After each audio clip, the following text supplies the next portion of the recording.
this is Duncan from Rock and Roll Reviews, and I'm overjoyed to be joined by the mighty Orange Goblin. How you doing, Duncan? Hello. How's things going, guys? You doing alright? Yeah, I think so. Yeah, just about. Halfway through this UK run with Airborne and can't complain.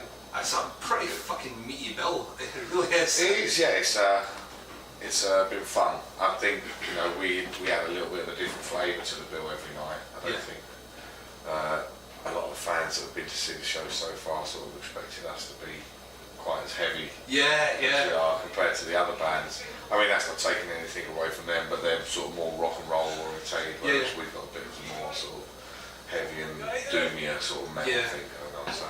I mean, that actually links perfectly into my first question. Couldn't have planned it better if we tried. I mean, you guys do have, like, in terms of an influence base, you're quite broad, so you tend to get put on quite a lot of different bills. So you've toured with like a lot of bands which wouldn't necessarily fit within your genre. Do you think that's like maybe one of the strengths of your style of music? To a degree there's that, but there's also the fact that for a long time we were kind of the touring, playing British band that was easy to get hold of. Essentially, so it was kind of fairly, you had an American rock band come out, a German rock, whoever, put Goblin on with them. They're the ones that still play. The good thing is it means we get to play our music to a wider audience than we normally get. So, the people that may not really be aware of us through the normal channels of sort of doom and stoner and that sort of music, the hearing us for the first time on this tour and appreciating it. And, we've noticed that from our social media sites that we're winning over new fans every night, and that's what doing these sort of tours is all about for us. Definitely. I mean, your album Eulogy for the Damned came out, it's almost 2 years ago now, and it's fucking flown in. But I mean, that album is like a huge kind of statement, step up, such a crushing sounding album. I mean, how did you approach writing that album maybe differently from any others, or was it just a case of it was just a natural progression into it? Pretty much. The recording process was different to everything else, but writing was the same old Ross job as we usually do. The other thing about that one is there was really no pressure for us with this one, because whereas before you've had labels sit on your shoulder saying, come on, next level, got to do this, and you've kind of got that pressure that it's got to be good. We hadn't done anything for 5 years, and Candlelight Happy, sat with us kind of waiting. Eventually we're like, you're going to record it. So it's like, yeah, cool, alright, whatever. So we just booked a studio, and then, had a few months to kind of put some songs together, but it was really just like, let's do a record. It's funny because you can take ages trying to write an album when you're under pressure, and nothing will happen. If you've kind of got a little pocket of time where you've got to do it, you suddenly find this creative buzz, like, right, okay, we've got to do this, and it just works out better for us if we're lazy and rushed a bit. But yeah, I mean, there's been no songs that we've been planning for years. There's been no direction we want to go, and it's just the same as well. It's just bulking out. Product of what we're sort of listening to at the time, really. And what do you find your a lot of bands? It's funny because we were talking to Airborne earlier, and we were asking, sort of stuff for you can listen to this year, and it tend to be their answers, it's kind of like the Stones, stuff like that. Do you find your influences changing as you go on, or have they always kind of remained? I don't think so. I think you can count on sort of one hand the amount of new bands this year that have sort of really sort of impressed me. Yeah. I mean, there's been 20, 25 albums this year that I'm aware of and bought and listened to. But new bands, not so much. It's just always a steady diet of sort of 70s rock and 80s metal. I think for any band, your major influences are the bands that came before you, really. Sort of thing. So it's great to hear new bands come out, but their influences are the bands that came before them, which is kind of stuff that's past us. Because we've been there for so long. But basically, the bands that influence us. The Shadows. Yeah, kind of stuff. It's all 70s and early 80s and that kind of stuff, really.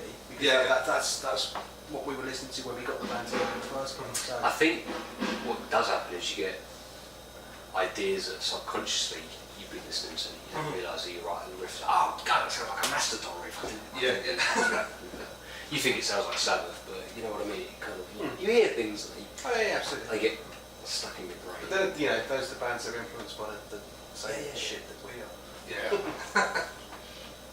So you also put a live live album this year as well, Eulogy for the Fans. Yeah. And that was really well received as well, and you know, kind of really kind of captured like everything that an Orange Goblin fan would want to hear on that. I mean, how did that process come about? Was that just we having like a really good time to it and thought, you know, we need to capture this, or? It was more a case of we had a US tour booked with Clutch at the start of the year, and the record label said, what about doing some new product to promote while you're doing it? And I was like, well, what? We haven't got any sort of B-sides laying around, we haven't got any sort of hidden treasure from the studio sessions and things like that. So I said, well, what about a live album and DVD? And luckily it came about a time when we'd just done Hellfest and then recorded the whole thing, like real good HD quality, sort of visual and 24 track sort of audio, and then we were announced for Bloodstock Festival in England, and they said, oh, we've got the same setup, you can we'll record everything professionally, and it won't cost you a penny, which obviously the record label went. And we were a little sceptical at first, and didn't really see the need to do it so soon after releasing Eulogy for the Damned. But it came out probably better than any of us expected, and as you say, it was a very good kind of representation of what we do live. Yeah. So we weren't afraid to stick it out and say, this is what we do. It's, you know, warts and all. It's Orange Goblin, what we do every night, and I just think the crowd, the fans have kind of appreciated it, and it's gone down much better than any of us would have thought. So it was a good time. And I mean, in the past, a lot of people have said, you should do a live album and everything. And the thing is, with live albums, a lot of bands like to go into the studio and touch it up and re-record stuff and tweak. We didn't want to do any of that. That's not what we're about. We're one of those bands that just like take us as you find us sort of thing. You know, maybe that might be to our sort of what's the word? Detriment, yeah, in the long run. But no, I wouldn't want to sort of lie to people and make us out to be anything. Our fans would know anyway. Yeah. No, we made Hey, mistakes. they played every song right. They've tweaked this. I've got to ask that on Eulogy for the Damned, there is a song called The Fog. I'm assuming that it's based on the Carpenter. Yes. Yeah. Are you fans of John Carpenter in general? And if you are, what's your favourite Carpenter film? Well, mine would probably be The Fog. It's Escape from New York. Obviously the original Halloween's up there as well. Yeah, I mean that song came around because I was sitting at home one night trying to think of lyrics to a riff that I can't remember who it was that wrote that riff, but it almost sort of comes up images of a rolling fog and a kind of slowly swarming doom, and that's what that movie really is. Well, yeah. And I thought this is perfect, and I think the lyrics are actually very quite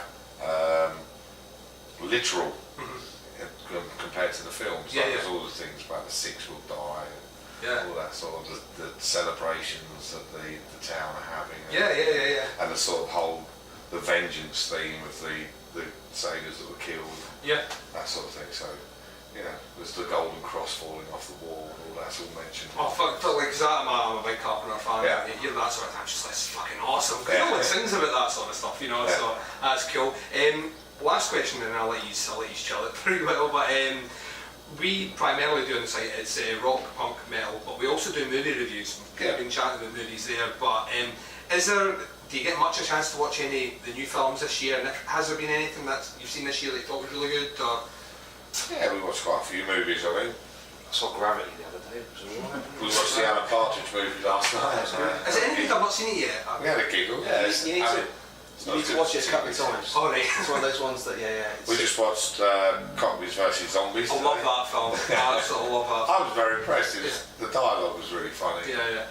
I thought some of the the killings were quite brutal. Is that Sightseers issue? Yeah, we watched Sightseers. Oh, Ben Wheatley? Yeah, It's really good. Actually, the new Ben Wheatley, A Field in England, I really enjoyed that as well. Yeah, I saw It's it. actually the weirdest thing he's done. I mean, I thought the end of Kill List was weird, but A Field in England went a step beyond that. Yeah, see that whole sequence where Reece Shearsmith's coming out with a rope on him, and it's like really bizarre, trippy music. On the cliff. One of the honestly, one of the twisted things I've ever seen in my entire life. And he's screaming in the background, and I just thought, you went for it this time. You really went for the wall. Yeah, I mean, I think he's a very exciting director, Ben Wheatley. I'm Yeah. going to be intrigued to see what he comes up with next. Yeah, definitely. He's definitely got that sort of classic British sinister edge to his films, like The Wicker Man and stuff. That's what. Yeah, I get a lot of the Wicker Man film stuff. Like Mike Lee used to portray in his sort of dramas. Yeah. They always had a dark edge, even like Nuts in May and things like that. And I think Ben Wheatley's doing Taps into exactly that, definitely. With the camping, Yes. But thank you very much for taking time to chat to us and our listeners. Not a problem at all. Orange Goblin are still touring at the moment, and you should go out and check them. Eulogy for the Damned came out last year. Go and buy it. And Eulogy for the Fans live album, fucking amazing. Thanks very much, guys. Thank you. Cheers. Thank you.